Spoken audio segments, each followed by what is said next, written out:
As we walk around the paddock here at Snetterton for the Aston Martin Owners Club meeting, Aston Martins abound in every shape and form that you can possibly imagine, from the pre-war cars right up to date.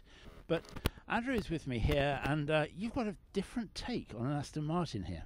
Yes, we've got what we'd like to think of as a tribute to the glorious era of Aston's fame at Le Mans and 1959 World Championship, the DBR1. The DBR1, of course, which won at Le Mans with Carroll Shelby and Roy Salvadori. Yes, very famous episode where they used Moss as the hare against the Ferraris. Now, the DBR1, I think probably most people who know anything about historic racing would say is one of the most beautiful cars of all time, and that you've recreated this. How did you go about it? Well, we took over a project actually that was started some years ago, and we've refined it and aimed it mainly at road use as well as track use. We were here a couple of weeks ago doing a track day, which was great fun, but we also like to see the cars roaring about the countryside being enjoyed. There's not a lot wrong with that, is there? Getting out there and and blasting around. If I remember rightly, you haven't come very far to be here at Snetterton today. No, as the crow flies, it's about 8 miles. That's very civilised. So, and you're building these here in Norfolk? Here in Norfolk, South Norfolk, Bressingham, near Diss.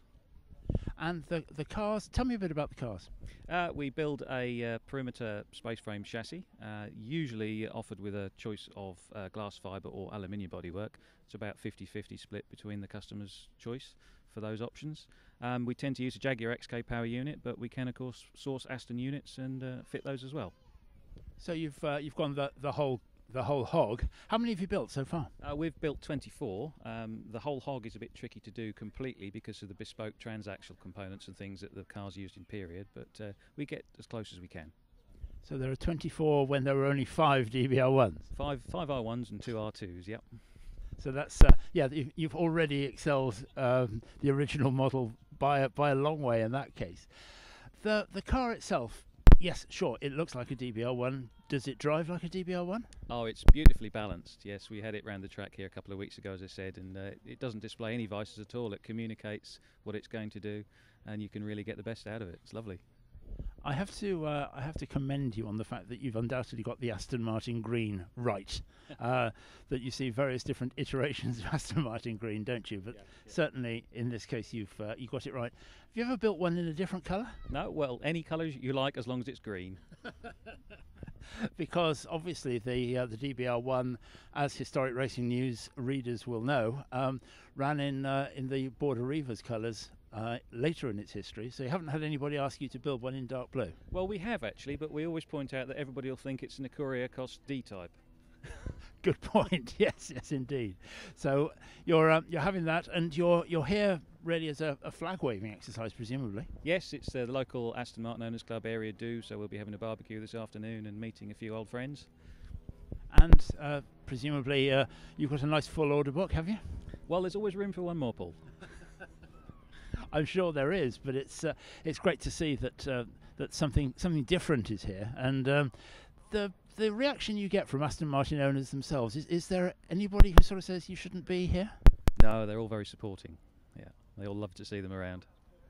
Yeah, because it's an iconic brand. It's the iconic brand, isn't it? Yeah. That certainly 2 or 3 years ago they were saying that the most known brands in the world were Shell, McDonald's and Aston Martin. So I think you've got a good brand on the front. Yeah, and possibly AS Motorsport. Which is always, yes, that's maybe a couple of years down the road, maybe. But let's hope so. So what does the year ahead hold for you? Well, we just keep on building cars, really. We've got some alloy work to get on with in the spring, which is nice. Full aluminium car with an Aston Martin engine, so that will be the top end of the options list. We're just commissioning one now, which you've seen on a parade lap, so that's just having some shakedown testing. But yeah, we just keep on putting cars together. So it's a full-time job? Yeah.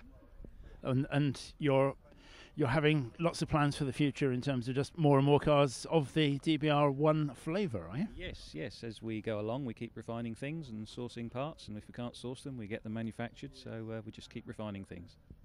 Well, that's absolutely fantastic, and that for anybody who's listening to this interview can see the lovely pictures of the DBR1s that you've built so far. Thank you very much indeed for talking to historicracingnews.com. Thank you.